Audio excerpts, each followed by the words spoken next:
Hello everybody and welcome back to the Fortress of Solitude. Today we're going to be taking a look at Batman issue 8, written by Matt Fraction, with art by Ryan Sook, colours by Tomo Mori, and letters by Clayton Cowles. Batman has a long chat with a fellow hero as across Gotham, Jack Dean, Vandal Savage, and a very tired Alan Scott have very different nights. Firstly, Jack is with young Houston, telling him that everything has changed now in Gotham, but it's also the same, which makes it difficult to keep your heart from hardening. Vandal meanwhile meets with newly elected Mayor Poison Ivy, who wants to know what Operation Peregrine is and why her office should make it her official policy and declare war on the Batman. I haven't been caught up with what's going on over in the Poison Ivy book, which is on like issue 40 something at the moment. It's quite a big series considering that it's just one of Batman's rogues. It must be very popular. I'm very glad that there's a female-led superhero book out there, as well as being written by a female writer. That's really cool. I love that people seem to be enjoying it, but I haven't caught up with it. But I do know that some of the stuff that's been going on in that has led to her becoming mayor, and I know she's not really a villain anymore. Pamela's not really a villain anymore, and she's turning over a new leaf, pun intended. It does make me want to kind of pick up her book and see what's going on. I know Bad Seeds has come out with the big Batman event, and I think there is some Poison Ivy tie-in stuff to that, so maybe I'll jump onto the book during that event. Alan Scott meanwhile deals with several thugs who try and mug him in an alley. Of course, they're no match for him and his Green Lantern ring, and he tells the young thugs all about his ring and the story behind it. As he ties up the goons with a construct, Vandal tells Pamela that she wants radical transformation, and the Bat family impede that transformation, and crime committed on the name of justice just taints the name of justice. As Alan finishes up with the goons, he finds Batman has been watching the entire time, asking why he never intervened. Batman knows that he's Alan Scott, the original Green Lantern, and nothing can touch him unless he wants it to. He shakes Alan's hand, thanking his old friend for coming along. Fraction bringing the friendship back, and the admiration Batman has for Alan is brilliant, as seen in things like Hush and just some of the backup stuff with Batman. We know that Bruce's original childhood hero was the Green Lantern. Where you know, he saw him when he went to Metropolis one day with Thomas Elliot. He liked that hero quite a fair bit, and I like that Fraction is keeping that admiration that Bruce had for the hero intact, and I like getting to see that he's still friends with him after all of these years, and I like that he can come to him when he needs someone who's probably a bit more level-headed than him right now. I don't think Alan is sticking around though, which is really interesting, but I like that he's here as sort of like an ear for Bruce and someone Bruce can like bounce ideas off and figure out what's going on. Alan and Batman head to the local diner, where over coffee, Alan tells Batman that he thought he asked him to come on day job business, seeing as that his company is getting very close to making quantum superconductors a real thing, but he didn't expect it to be about their other jobs. Alan finds Bruce is a strange young man, but Batman doesn't think that there is anything wrong with liking coffee, which he really does, hence why they're in the diner. Bruce tells Alan that he knows he can be arrogant and difficult to work with, but this is him trying. He reveals that he wanted to meet there since he wanted people of the neighborhood to know that they are not forgotten by him, and he's not ignoring them. He also wants the cops to see him there as well, since he isn't going anywhere. Alan knows this is all because of Vandal Savage, and Batman tells him that he isn't sure what he's doing or how it will connect. And since he doesn't know enough, he knows when to be humble and ask to be taught by someone wiser and smarter than him. He hopes that Alan will teach him something, since he has a huge Vandal Savage problem on his hands. I'm glad Bruce is reaching out to other heroes for help, specifically the older guard heroes, people who have had their own run-ins with Vandal before, as well as people who may have also had trouble with the government before, you know, been hunted by the government, since we do know that Alan and the JSA were hunted by the government back in the day when they were forced to give up their masks. So as I said before, it's really cool that Bruce is turning to Alan as his mentor and trying to get some help from him. Back in City Hall, Vandal says that he wants every legal lever available to him in order to bring down the Batman, and they must execute their vision with lawful methods. Vandal tries to connect with Pamela by relating to her in both being cut from the same cloth, having lived so many different lives, so thus they have the heavy burden of carrying the law forward in any way they can, since all that matters is the work of victory. Pamela has one simple request, since her time in politics has taught her that one favor does not come without one in return. So she just wants to know what's in it for her. I quite like Vandal here kind of appealing to Pamela in the fact that, you know, they've both tried various different lives over the years.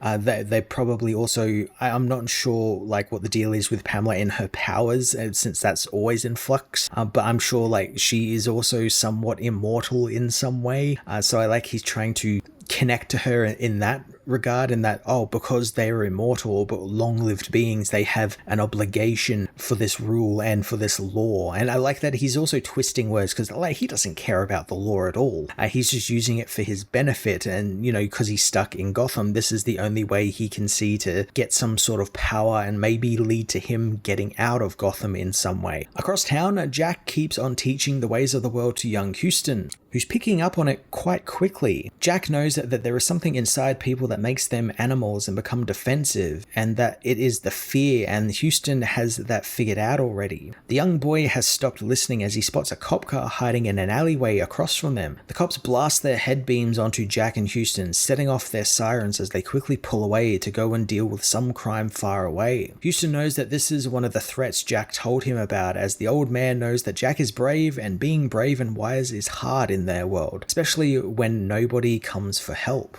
I've been really loving Fraction giving these two new characters lots of page time. Jack is this cynical, hard-traveled journalist, and Houston is a bright young street kid who just wants to do something good. He recorded something evil and he wants to help fix that evil, and he's slowly finding out that Gotham will not allow that.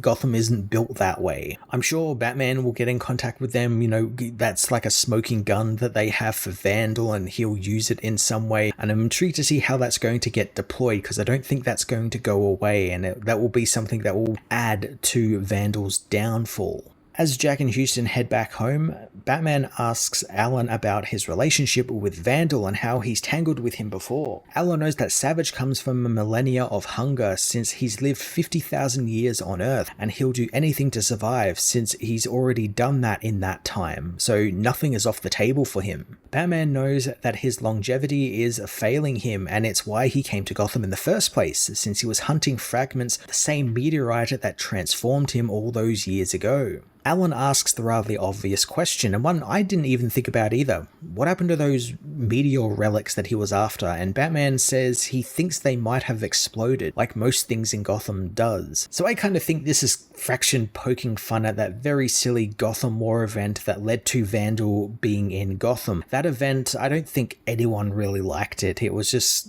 like a nothing event. It wasn't really doing much in terms of like pushing any of these characters forward. I think literally the only thing that has been left over is Vandal is in Gotham, and other writers have started to make that better. Like Fraction here is actually using Vandal to great advantage in this storyline, whereas when he was introduced into that Gotham War storyline, he was just a plot device to drive things forward, and it's been painted over by Matt Fraction's work and Chip Zdarsky's stuff before him. Batman not really knowing what happened to the relics and just guessing they exploded is great too, since, you know, that's something that doesn't really matter anymore. That's not going to come back in any way, I don't think. And if it does, it's going to be completely different than what the previous writers had in store for that device, and Matt Fraction will actually work it into the story in a meaningful way, but I don't think they are coming back at all. Alan still doesn't understand why Savage is still there playing at lawman, and Batman feels this is small gain to some of Savage's other plans, most of which involved universal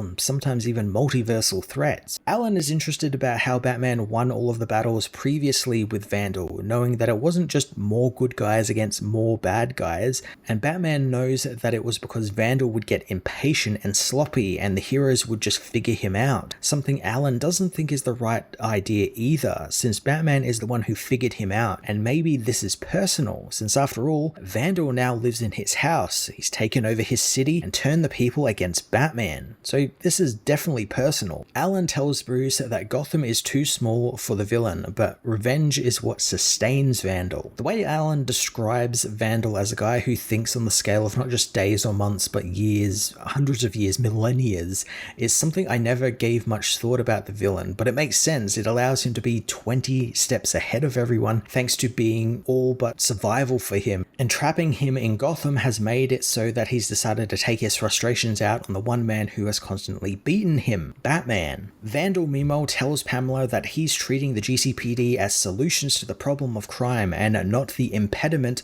the older regimes, namely Jim Gordon and Renee Montoya's tenure, made of it. He cites that crime is down under his watch and the people feel safer, and all he wants Ivy to do is sign into effect Operation Peregrine, which Ivy ends up doing. Jack and Houston meanwhile head back to their apartment building, with Houston being annoyed that they can't do anything with the evidence they have against Vandal, since it feels like they are the ones in trouble for just having that evidence. Jack thinks that they aren't in trouble and they will know it when it comes, and as if the universe is playing some big sick joke on them, Jack and Houston round the corner to find their apartment building on fire and cops swarming the streets, arresting and rounding people up. This is a nice contrast to what Vandal was saying earlier with, everything is safe, everything is fine in the city, and, trying to butter Ivy up a little bit. And that safe and secure city is just him enacting basically a police state, martial law, to ensure the people don't go against him and don't, help Batman or anything like that. It's the trouble that Jack was talking about earlier, and it's there for them now. Elsewhere, Bruce and Alan finish their chat, with Alan complaining about Bruce making him pay for their coffee. The friends shake hands and Alan knows that he's always there to help Bruce if he needs it. Batman spots a paperboy eyeing him and decides it's time for him to leave, and before though, he tells Alan that his company is close to getting to those superconductors. He just needs to build them for permanence, something Alan knows is very expensive. Batman disappears, telling Alan that forever solutions are always expensive, as Alan spots the paper the newsboy was loading into the paper machine, buying one from it to find the front page of the Gotham Eye proclaiming that Batman and Robin are now officially wanted men in Gotham.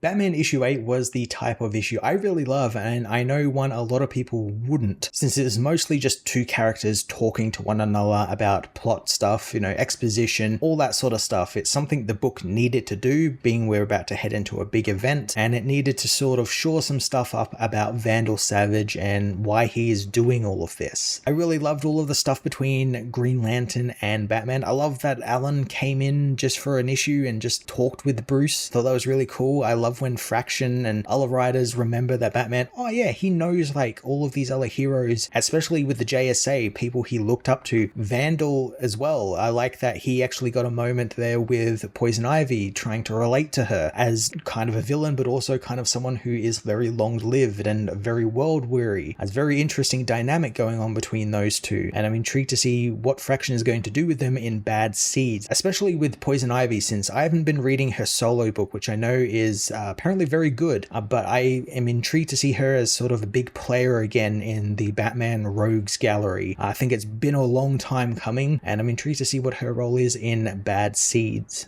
I'm going to give this issue an 8 out of 10.